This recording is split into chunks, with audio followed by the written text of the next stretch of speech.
Good afternoon. Good to be back in New York.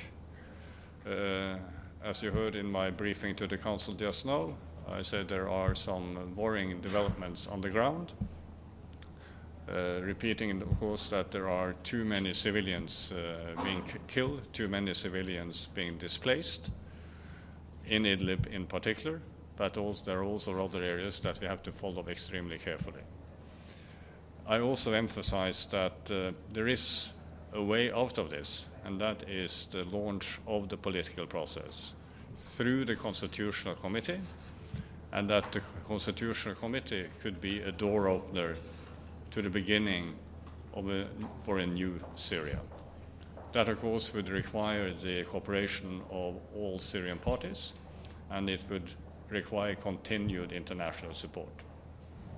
I was very pleased with the support I got from the Security Council. Despite the differences in the Council, there is a full support to the work I'm doing as a special envoy and my mandate in Security Council Resolution 2254. Yes, please. Thank you very much, Mr. Pedersen. Edith Lederer from the Associated Press. A couple of follow-up questions. You said that you were quietly hopeful there would be an agreement on a constitutional committee before the world leaders arrive in late September. At one point, you said that there were 6 names that were in contention. What's the holdup now? And I also wonder if you could respond to the Syrian ambassador's claim that the UN is lying about the population of Idlib when it says there are 3 million people there.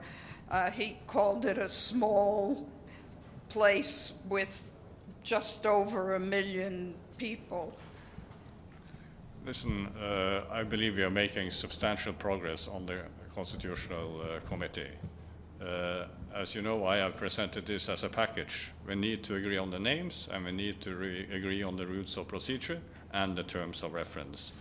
And I believe the package as a whole is now very close to coming together. So that's why I express cautiously some optimism on the possibility that we could announce, hopefully this, before the start of the GA. But again, obviously, it needs to be finalized. On your other question, I think I would leave that to my good friend Mark Ocha to get back to you on that. Hi, thanks so much, Mr. Pedersen. You put out a special call today related to the detainees. Yes. We understand there's something like 140,000 people have disappeared in Syria, 90% of them in Assad's lockups. You say that now is the time for him to release the women, the children, the sick, and the elderly, and that you've got a plan. It involves the Red Cross working group in Geneva. Tell me, what are the numbers you're working on, and what's the plan, and how's it going to work? Listen, this has, as you know, been a priority from day number 1 when I started my task as the special envoy.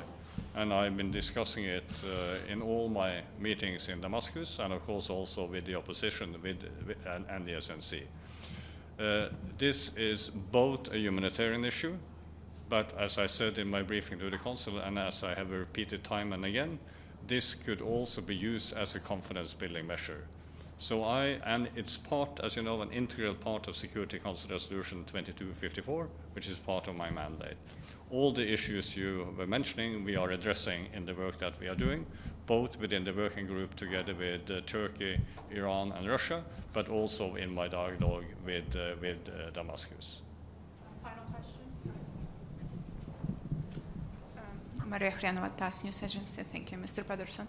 Actually, I have 2 questions. First, about the I think it's not the first time when you mentioned the necessity of bringing together Astana format and yes. Small group format. Did you have any feedback from the parties? If how possible is it in which timing we can see this forum?